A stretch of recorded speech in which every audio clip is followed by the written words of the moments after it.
اعوذ باللہ من الشیطان الرجیم بسم اللہ الرحمن الرحیم ویل للمطففین۔ بڑی ہلاکت ہے ماپ تول میں کمی کرنے والوں کے لیے۔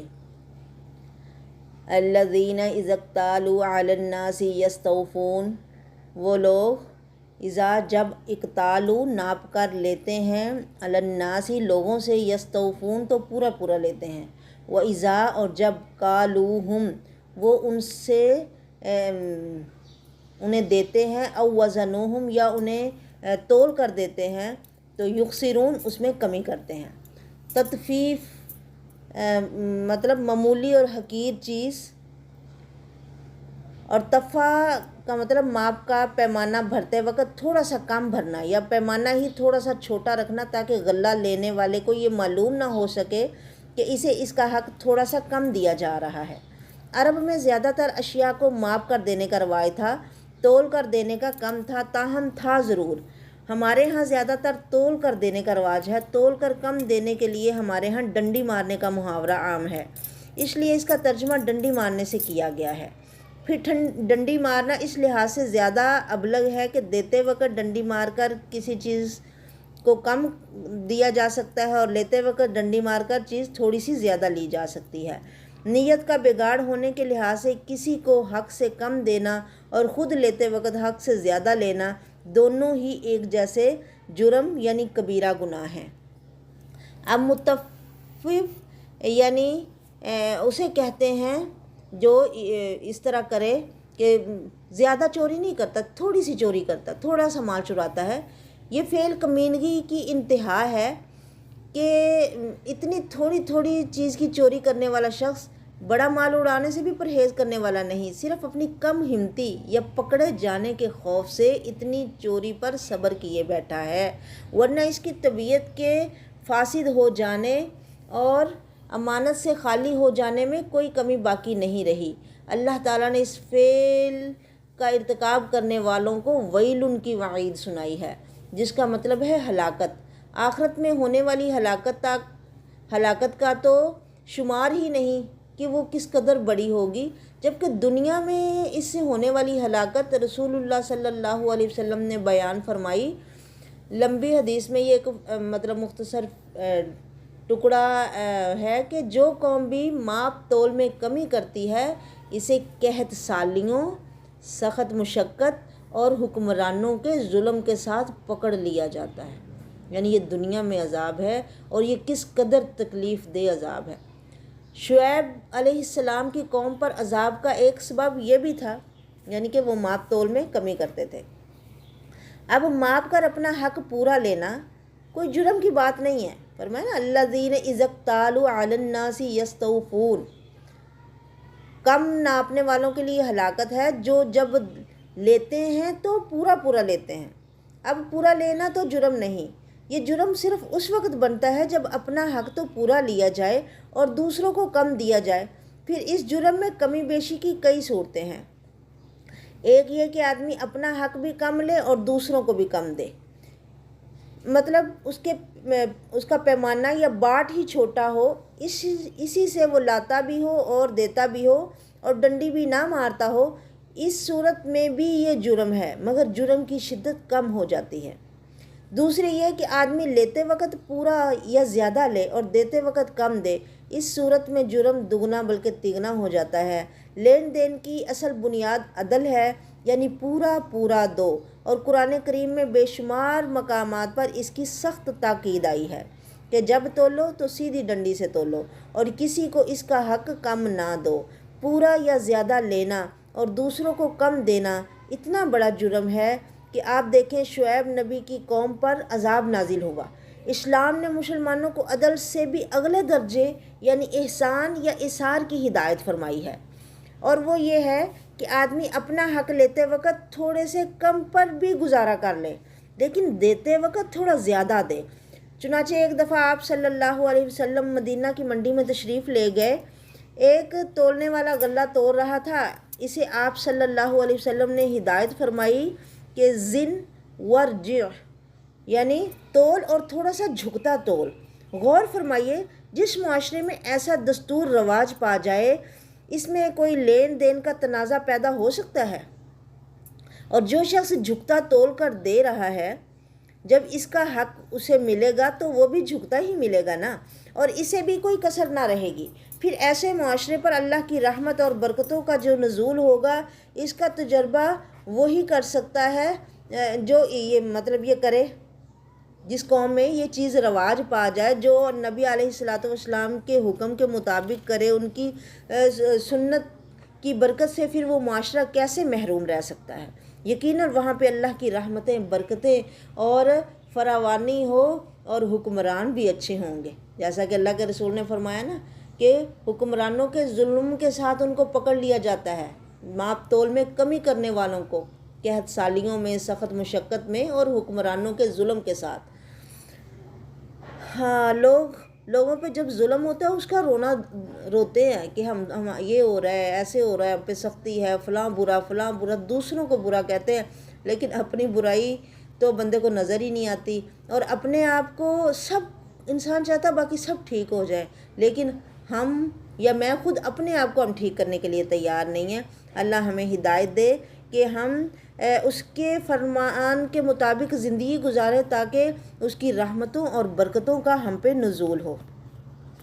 وَإِذَا كَالُوهُمْ أَوْ وَزَنُوهُمْ يُخْسِرُونَ، جب وہ لوگوں کو دیتے ہیں ناپ کر یا تول کر تو اس میں کمی کرتے ہیں۔ اب یہ کیوں کرتے ہیں؟ أَلَا يَظُنُّ أُولَئِكَ أَنَّهُمْ مَبْعُوثُونَ، کیا نہیں وہ سمجھتا، یا وہ انسان یعنی جو ایسا کر رہا ہے وہ یہ خیال نہیں کرتا کہ انہیں اٹھایا جائے گا مرنے کے بعد، اور ان کے عمل کا حساب لیا جائے گا، اور ان سے بعض پرش ہوگی، ان سے پوچھا جائے گا، اور پھر اس کے مطابق اسے جزا سزا ہوگی۔ قیامت کے دن کو نہ ماننے میں یہ ساری برائیاں ہیں۔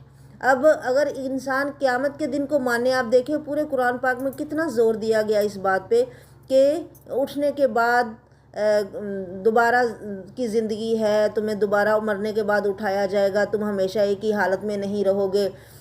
لَتَرْكَبُنَّ طَبَقًا عَنْ طَبَقٍ، انسان تیری مختلف حالتیں ہیں، تو ضرور دوبارہ اٹھے گا۔ جب انسان اس دن کو مانتا ہے تو پھر اس کے اندر اصلاح پیدا ہوتی ہے، پھر وہ اپنے آپ کو اچھا بناتا ہے اور اچھائی کی راہ پہ چلنے کی کوشش کرتا ہے۔ لیکن جب قیامت کا ڈر نہیں ہے، اپنے حساب کا ہی ڈر نہیں ہے، محاسبے کا خطرہ ہی نہیں ہے، تو پھر کوئی نیکی کیوں کرے، پھر وہ کیوں ڈرے؟ پھر وہ جب اس کی نظر میں صرف دنیا ہی سب کچھ ہے تو وہ پھر دنیا کے لیے ہی کرے گا نا۔ تو دنیا میں تو اسی میں ہمیں فائدہ نظر آتا ہے کہ شاید کچھ زیادہ ہی لے لیں تو اسی میں ہی ہمارا فائدہ ہے، ہم کسی کو زیادہ کیوں دیں؟ أَلَا يَظُنُّ أُولَئِكَ أَنَّهُمْ مَبْعُوثُونَ، کیا وہ یہ خیال نہیں کرتے کہ وہ اٹھائے جانے والے ہیں؟ لِيَوْمٍ عَظِيمٍ، ایک بڑے دن کے لیے۔ وہ بڑا دن اس لحاظ سے ہے کہ قیامت تک پیدا ہونے والے تمام جن اور انسان، یعنی ان سب کا حساب لیا جائے گا، اور علی رؤوس الشہادات ان کا فیصلہ کیا جائے گا سب کے سامنے۔ اور وہ بڑا دن کہ اس کی مقدار ہی 50,000 سال ہے، اور اس لیے بھی بڑا ہے کہ آپ دیکھیں پیشی کسی عام عدالت میں بھی گھبراہٹ کا باعث ہوتی ہے۔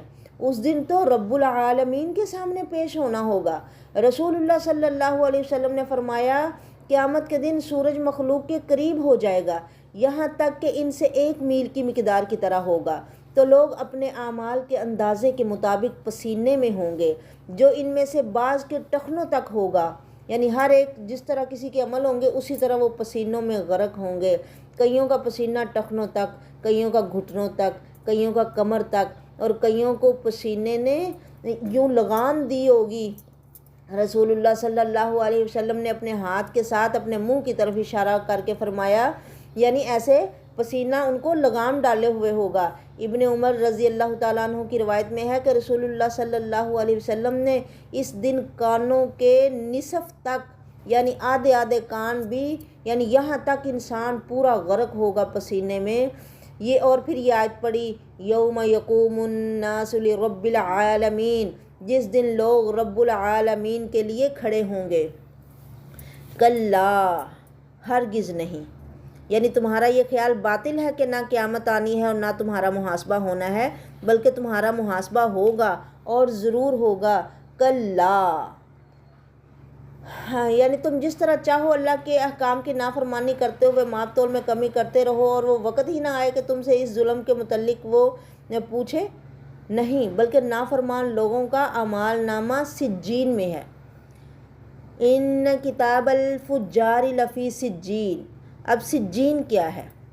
ان بے شک کتاب الفجار، فجار یعنی فاجر لوگوں کی کتاب، گناہگار لوگوں کی کتاب، ان کا نامہ اعمال لفی سجین، سجین میں ہوگا۔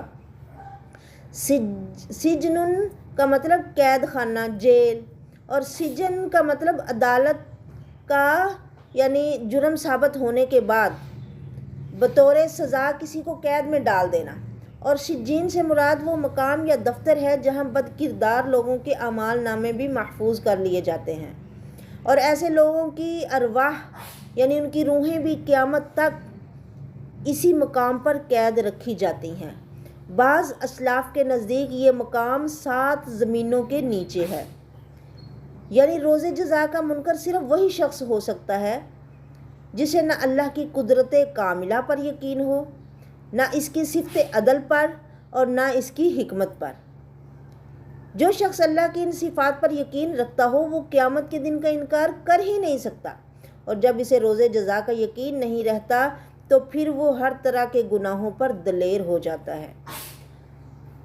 بالآخر اس کا یہ حال ہو جاتا ہے کہ جب اسے اخروی عذاب و ثواب کے بارے میں اللہ کی آیات سنائی جاتی ہیں تو کہہ دیتا ہے کہ جی چھوڑو ان باتوں کو، یہ تو وہی پرانی باتیں ہیں جنہیں سن سن کر ہمارے کان پک گئے ہیں۔ وما ادراک ما سجین، اور تمہیں کیسے پتہ چلے کہ سجین کیا ہے؟ یعنی اللہ کے بتائے بنا کوئی کیسے یہ جان سکتا ہے؟ تو اللہ کی ہم پہ یہ بہت رحمت اور اس کا بڑا کرم ہے کہ اس نے یہ باتیں ہمیں اپنی کتاب کے تھرو بتا دی ہمیں، ورنہ ہم یہ کبھی نہیں جان سکتے تھے کہ کوئی سجین بھی ہے اور کوئی علیین بھی ہے۔ وما ادراک ما سجین، تم کیسے جانو کہ وہ قید خانے کا دفتر کیا ہے؟ کتاب مرقوم، ایک کتاب ہے لکھی ہوئی۔ ویل یومئذ للمکذبین، ہلاکت ہے اس دن جھٹلانے والوں کے لیے۔ الذین، جو یکذبون، جھوٹا سمجھتے ہیں، جھٹلا دیتے ہیں، بیوم الدین، قیامت کے دن کو۔ وما یکذب بہ الا کل معتد اثیم، اور نہیں تکذیب کرتا اس کی یعنی قیامت کے دن کی، الا مگر، کل معتد، ہر حد سے نکلنے والا گناہگار، یعنی جسے بالکل ان باتوں پہ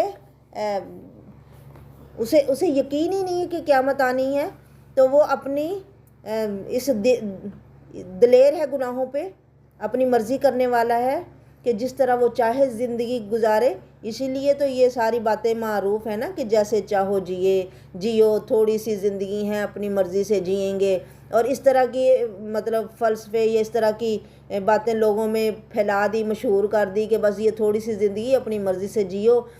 الذین یکذبون بیوم الدین، دین کی کون لوگ تکذیب کرتے ہیں؟ وما یکذب بہ الا کل معتد اثیم، ہر حد سے نکلنے والا گناہگار۔ اذا تتلی علیہ آیاتنا قال اساطیر الاولین، جب بھی اس پر ہماری آیات پڑھی جاتی ہیں، وہ حد سے نکلنے والا گناہگار کیسا شخص ہے کہ جب اس کے سامنے اللہ کی آیات کی تلاوت کی جاتی ہے تو کہتا ہے یہ پہلے لوگوں کی کہانیاں ہیں، یعنی ان کا دل اس قدر سیاہ ہو چکا ہے، زنگ آلود ہو چکا ہے۔ اللہ فرماتے ہیں کلا، یہ بات نہیں ہے، یہ پہلوں کی کہانیاں نہیں ہیں۔ قاتلہم اللہ انا یؤفکون، اللہ انہیں مارے کدھر بہکائے جا رہے ہیں۔ گناہ کا خاصہ ہے کہ اگر بار بار کیا جائے اور توبہ نہ کی جائے تو پورے دل کو گھیر لیتا ہے۔ رسول اللہ صلی اللہ علیہ وسلم نے فرمایا بندہ جب کوئی گناہ کرتا ہے تو اس کے دل پر ایک سیاہ داغ لگ جاتا ہے، جب باز آ جائے اور معافی مانگ لے تو اس کا دل صاف ہو جاتا ہے، اگر دوبارہ گناہ کرے تو داغ بڑھا دیا جاتا ہے، یہاں تک کہ وہ سیاہ داغ اس کے پورے دل پر غالب آ جاتا ہے۔ یہی وہ ران ہے جو اللہ تعالیٰ نے فرمایا کلا بل ران، بلکہ ران یعنی زنگ چڑھ گیا ہے ان کے دلوں پر، ما کانوا یکسبون، ان کے کسب کی وجہ سے، ان کے گناہوں کی وجہ سے جو یہ کرتے ہیں، یعنی جس طرح کے یہ کام کرتے ہیں۔ سیدنا ابو ہریرہ رضی اللہ تعالی عنہ فرماتے ہیں کہ آپ صلی اللہ علیہ وسلم نے فرمایا جب گناہ کوئی کرتا ہے تو اس کے دل میں ایک سیاہ نقطہ پڑ جاتا ہے، پھر اگر وہ گناہ چھوڑ دے، استغفار کرے، توبہ کر لے تو اس کا دل صاف کر دیا جاتا ہے۔ اگر وہ دوبارہ گناہ کرے تو نقطہ بڑھ جاتا ہے حتیٰ کہ دل پر چھا جاتا ہے۔ یہی وہ زنگ ہے جس کا یہاں اللہ نے ذکر کیا ہے، کلا بل ران۔ یہ زنگ جو جب دلوں پہ چڑھ جائے پھر انہیں کوئی اچھی بات اچھی نہیں لگتی۔ اللہ تعالیٰ اچھا پھر فرمایا کلا انہم عن ربہم یومئذ لمحجوبون، کلا ہرگز نہیں، یقیناً ایسے لوگ اس دن اپنے رب کے دیدار سے محروم رکھے جائیں گے۔ یعنی اللہ تعالیٰ کے دیدار سے مشرف ہونے کی نعمت صرف اہل جنت کو حاصل ہوگی، اور لذت سرور کے لحاظ سے یہ نعمت جنت کی دوسری تمام نعمتوں سے بڑھ کر ہوگی۔ اور جب اللہ اپنے دیدار سے مشرف فرمائے گا، اپنا دیدار کروائے گا اپنے لوگوں کو، اپنے ماننے والوں کو، تو جنتی لوگ بس ادھر ہی دیکھتے رہ جائیں گے۔ جو لوگ روز آخرت کے منکر تھے انہیں یہ نعمت کبھی میسر نہ ہو سکے گی۔ ثم انہم لصال الجحیم، پھر بے شک یہ لوگ، یعنی کون؟ یہ قیامت کے منکر لوگ، یہ معتدن اسیم لوگ، یہ قرآن کو سن کر اسے کہانیاں کہنے والے لوگ، یہ زنگ آلود دلوں والے لوگ دوزخ میں داخل ہوں گے۔ ثم انہم لصال الجحیم، پھر وہ جہنم میں گرنے والے ہیں۔ پھر انہیں کہا جائے گا ثم یقال ھذا الذی کنتم بہ تکذبون، کہ یہی ہے وہ جسے تم جھوٹا سمجھتے تھے، جس کی تم تکذیب کرتے تھے۔ یعنی جہنم میں داخل کرنے کے بعد انہیں سوال کیا جائے گا، بتاؤ یہ جہنم کا عذاب پرانے لوگوں کی کہانی ہے یا ایک ٹھوس حقیقت ہے؟ آج تو تمہارا یہ مغالطہ دور ہو ہی چکا ہے، یعنی جسے تم جھوٹا سمجھتے تھے وہ تمہارے سامنے ہے۔ ثم یقال ھذا الذی کنتم بہ تکذبون، پھر کہا جائے گا یہ وہ ہے جسے تم جھوٹا سمجھتے تھے۔ کلا ان کتاب الابرار لفی علیین، کلا ہرگز نہیں، بے شک ابرار لوگ علیین میں ہوں گے، نیک لوگ، اعمال ان کا نامہ اعمال بلند پایا لوگوں کے دفتر میں ہے۔ وما ادراک ما علیون، اور آپ کیا جانو کہ بلند درجے لوگوں کا دفتر کیا ہے؟ کتاب مرقوم، وہ بھی ایک کتاب ہے لکھی ہوئی، یشہدہ المقربون، جس کے پاس مقرب فرشتے حاضر رہتے ہیں۔ ان الابرار لفی نعیم، بے شک نیک لوگ نعمتوں میں ہوں گے۔ علی الارائک ینظرون، وہ تختوں پر بیٹھے نظارے کریں گے۔ سبحان اللہ، اللہ ہمارے نصیب میں بھی کرے۔ تعرف فی وجوہہم نظرۃ النعیم، آپ ان کے چہروں پر خوشحالی کی رونق معلوم کرو گے۔ تعرف، آپ پہچان لو گے، آپ دیکھ لو گے، فی وجوہہم، ان کے چہروں میں، نظرۃ تر و تازگی، نعیم نعمتوں کی۔ یعنی یہ کافر جو کہتے ہیں کہ اگر قیامت ہوئی بھی تو دنیا کی طرح وہاں بھی پروردگار کی نوازشیں ہمیں پر ہوں گی، ان کا یہ کہنا ہرگز درست نہیں۔ انہیں تو پروردگار کے قریب تک نہیں آنے دیا جائے گا بلکہ وہ حجاب میں رکھے جائیں گے۔ اس آیت سے معلوم ہوا کہ اس دن نافرمان اللہ تعالیٰ سے محجوب ہوں گے، یعنی پردے میں ہو جائیں گے، وہ اللہ کو دیکھ نہیں سکیں گے، اور اہل ایمان کو اللہ نظر آئے گا۔ اگر دیدار الہی کے منکروں کے کہنے کے مطابق اللہ تعالیٰ کسی کو بھی نظر نہیں آئے گا تو یہ آیت بے معنی ہو جاتی ہے کہ اللہ فرماتے ہیں کہ وہ پردے میں کر دیے جائیں گے۔ اور دوسری جگہ سورۃ قیامہ میں تو اللہ نے بڑی وضاحت سے فرمایا وجوہ یومئذ ناظرہ، وہ بعض چہرے اس دن تر و تازہ ہوں گے، الی ربہا ناظرا، وہ اپنے رب کو دیکھ رہے ہوں گے۔ اللہ ہمیں بھی اپنا دیدار نصیب فرمائے، اللہ ہمیں اپنے نیک لوگوں میں شامل فرمائے۔ کلا ان کتاب الابرار لفی علیین، کلا ہرگز نہیں، ابرار لوگ ان کا نامہ اعمال علیین میں ہوگا۔ یہاں فجار کے مقابلے میں ابرار کا لفظ استعمال ہوا ہے۔ فاجرہ کے معنی کسی چیز کو وسیع طور پر پھاڑنا، اور فجر کو فجر اس لیے کہتے ہیں کہ وہ سارے آسمان پر نمودار ہو جاتی ہے۔ اور فاجر وہ شخص ہے جو وسیع پیمانے پر یعنی کھلے عام دین کی نافرمانی کرنے والا ہو اور ہر وقت گناہوں میں ہی رہنے والا ہو اور گناہوں سے توبہ نہ کرے، اس کے مقابلے میں ابرار ہے۔ بر ان کے معنی نیکی، نیکی کے کام، اور بر کے معنی وسیع خشک قطع زمین ہے، یعنی زمین کا خشک ٹکڑا۔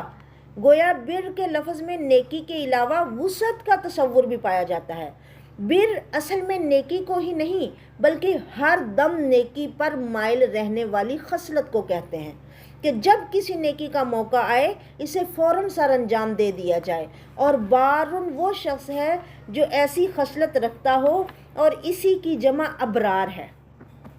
یعنی جس طرح سجین بد کردار لوگوں کی ارواح کا قید خانہ اور ان کے اعمال ناموں کے جمع ہونے کا دفتر ہے، اسی طرح علیین ابرار یعنی نیک لوگوں کی روحوں کا ٹھکانہ ہے، اور ان کے اعمال نامے اسی مقام پر محفوظ رکھے جاتے ہیں۔ بعض اسلاف کے قول کے مطابق یہ مقام 7 آسمانوں کے اوپر ہے۔ واہ بلندی تیری اے مومن، کہ کیا تیری پرواز، تیرے نیک عمل بھی جب چڑھتے ہیں اوپر تو کتنا اونچا جاتے ہیں، 7 آسمانوں سے بھی اوپر، علیین میں۔ اللہ اکبر، اللہ اکبر۔ تبھی تو فرمایا اچھے عمل کرو۔ کئی لوگوں کی فرمایا نا نماز قبول ہی نہیں ہوتی، وہ ان کے کانوں سے بھی اوپر نہیں جاتی، یعنی اچھے عمل پرواز کرتے ہیں، وہ اوپر کو اڑتے ہیں، انہیں اوپر لے جایا جاتا ہے علیین میں۔ کتاب مرقوم، وہ ایک لکھی ہوئی کتاب ہے، یشہدہ المقربون، جس کے پاس مقرب فرشتے حاضر رہتے ہیں۔ یعنی علیین ایسا بلند مرتبہ مقام ہے کہ وہاں ہر وقت اللہ کے مقرب فرشتے موجود رہتے ہیں، یا اللہ کے مقرب بندوں کی روحیں وہاں موجود رہتی ہیں، یا مقرب فرشتے وہاں نیک لوگوں کے اعمال ناموں کو دیکھتے اور پڑھ کر خوش ہوتے ہیں، اور قیامت کے دن ان کے حق میں گواہی دیں گے۔ واہ شان، اللہ ہمیں بھی ان لوگوں میں کرے، اللہ ہمیں بھی ان لوگوں میں کرے۔ علی الارائک ینظرون، وہ اونچی مسندوں پر تکیے لگا کے بیٹھے ہوں گے، یعنی جنت کی تمام نعمتوں سے مزے اڑائیں گے، شہنشاہوں کی طرح اونچی مسندوں پر تکیے لگائے بیٹھے ہوں گے۔ ان کے پر رونق چہرے ہی یہ بتا رہے ہوں گے کہ وہ جنت کی نعمتوں میں بڑی خوشحالی کی زندگی بسر کر رہے ہیں۔ ان کی نگاہیں بڑی تیز ہوں گی، وہ وہاں بیٹھے بیٹھے ہی دوسرے جنت والوں کے اعمال دیکھ لیا کریں گے۔ اسی طرح اگر انہیں دنیا کا کوئی ایسا ساتھی یاد آئے گا جو دوزخ میں پڑا ہوگا، وہ اس کے حالات سے بھی باخبر ہونا چاہیں گے تو اس کا بھی نظارہ کر سکیں گے۔ تعرف فی وجوہہم نظرۃ النعیم یسقون من رحیق مختوم، ان کو وہاں رحیق مختوم پلائی جائے گی، یعنی ایسی خالص شراب جس پر مہر لگی ہوگی کستوری کی، ختامہ مسک، اس کی مہر کستوری کی ہوگی۔ وفی ذالک فلیتنافس المتنافسون، اور ایسے ہی کام کے لیے رغبت کرنی چاہیے شوق رکھنے والوں کو، یعنی نعمتوں کے شائقین کو چاہیے کہ وہ اس بات میں رغبت کریں۔ وفی ذالک فلیتنافس المتنافسون، اگر کچھ کرنا ہے لوگوں تو اس کے لیے کرو، کچھ حاصل کرنے کے لیے کسی پہ ٹوٹنا ہے تو اس پہ ٹوٹ پڑو۔ دنیا کی شراب بدبودار اور ذائقہ تلخ پینے سے اس کی سرانڈ فوراً دماغ تک جا پہنچتی ہے، جس سے انسان کے حواس مختل ہو جاتے ہیں۔ اس کے برعکس جنت میں جو یہ شراب یعنی خاص قسم کی رحیق کی خوشبو ایسی ہوگی جیسے کستوری کی، اس کی مہر میں لاکھ یا مٹی یا موم کی بجائے کستوری لگائی گئی ہوگی، اور اس میں دنیا کی شراب والی کوئی قباحت نہیں ہوگی۔ مطلب یہ ہے کہ دنیا کی ناپاک شراب اس قابل نہیں کہ بھلے آدمی اس کی طرف شوق کریں، رغبت کریں۔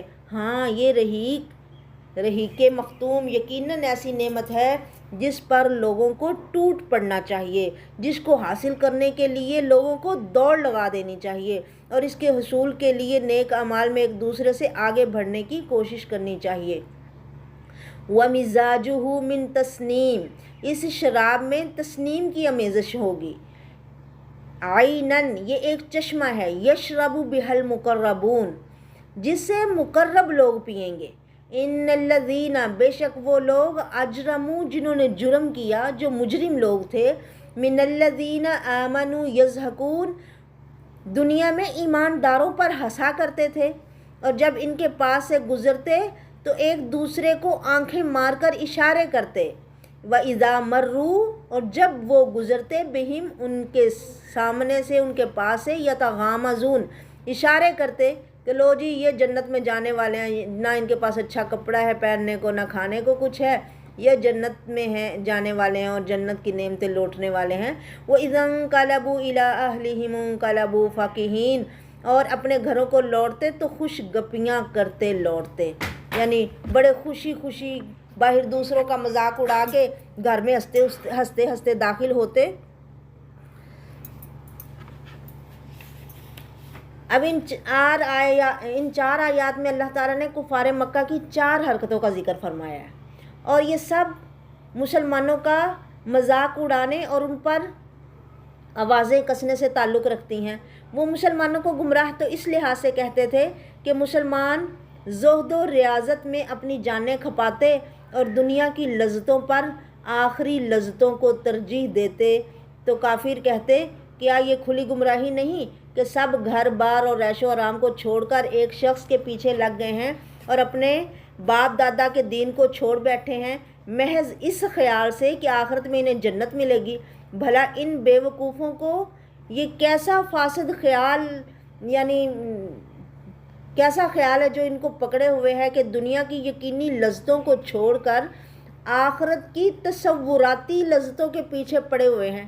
یہی وہ باتیں تھیں جنہیں دہرا دہرا کر وہ خود بھی خوش ہوتے رہتے تھے اور مسلمانوں کی طرف اشارے بھی کرتے، ان کا مذاق بھی اڑاتے۔ وَإِذَا رَأَوْهُمْ قَالُوا إِنَّ هَٰؤُلَاءِ لَضَالُّونَ، اور جب ایمان والوں کو دیکھتے تو کہا کرتے کہ یقیناً یہی گمراہ لوگ ہیں، یعنی انہیں خود اپنا آپ گمراہ نہیں لگتا بلکہ مومن انہیں گمراہ لگتے تھے۔ وَمَا أُرْسِلُوا عَلَيْهِمْ حَافِظِينَ، حالانکہ وہ ان پر کوئی نگران بنا کے تو نہیں بھیجے گئے، یعنی اللہ تعالیٰ نے انہیں مسلمانوں پر نگران بنا کر تو نہیں بھیجا تھا کہ ان کی نظروں میں مسلمانوں میں جو جو غلطیاں پائی جاتی ہیں ان کی وہ نشاندہی کیا کریں۔ یعنی اے کفار مکہ، اگر مسلمان تمہارے خیال کے مطابق غلط رویہ اختیار کیے ہوئے ہیں پھر بھی تمہیں تو کچھ نہیں کہتے، پھر کیا اللہ تعالیٰ نے تمہیں ان پر مطلب نگران بنا دیا ہے، فوجدار بنا کر تو نہیں بھیجا کہ اگر تمہیں نہیں ستاتے یا نہیں چھیڑتے تب بھی تمہیں یہ حق ہے کہ ان کو تنگ کرو، ان کا مذاق اڑاؤ، ان پر آوازیں کسو، ان پر پھپتیاں کسو۔ فَالْيَوْمَ الَّذِينَ آمَنُوا مِنَ الْكُفَّارِ يَضْحَكُونَ، پس آج یعنی قیامت کے دن وہ جو مومن ہیں، ایمان لانے والے، جنہوں نے کلمہ لا الہ الا اللہ محمد الرسول اللہ پڑھ لیا، آج وہ کافروں پر ہنس رہے ہوں گے۔ علی الارائک ینظرون، تختوں پر بیٹھے، یعنی تختوں پر اپنی سونے کی مسندوں پر بیٹھے، تکیے ریشمی تکیوں پہ تکیہ لگا کے بیٹھے ہوں گے۔ هل ثوب الکفار ما كانوا یفعلون، کافروں کو ان کی کرتوتوں کا ضرور بدلہ دیا جائے گا۔ هل ثوب الکفار، کیا کافروں کو اس کا بدلہ دیا گیا جو وہ کیا کرتے تھے، ما کانوا یفعلون، جو وہ کیا کرتے تھے، یعنی کفار مکہ مسلمانوں سے ایسی بدسلوکی اپنے دین کی حمایت میں ایک اچھا کام یعنی کار ثواب سمجھ کر کرتے تھے۔ قیامت کے دن ان کافروں کو ان کے اس کار ثواب کا پورا پورا بدلہ مل جائے گا، جب یہی خستہ حال مومن جنت میں اونچی مسندوں پر براجمان ہوں گے اور وہیں سے ان کافروں کا نظارہ کر رہے ہوں گے، ان کا مضحکہ اڑائیں گے اور ان سے پوچھیں گے بتاؤ احمق، دیوانے اور گمراہ تم تھے یا ہم؟ اور تب پھر سب کھل جائے گا، سب پہ واضح ہو جائے گا کہ کون حق پہ تھا اور کون گمراہ تھا۔ وَمَا عَلَيَّ إِلَّا الْبَلَاغُ وَآخِرُ دَعْوَانَا الْحَمْدُ لِلَّهِ رَبِّ الْعَالَمِينَ۔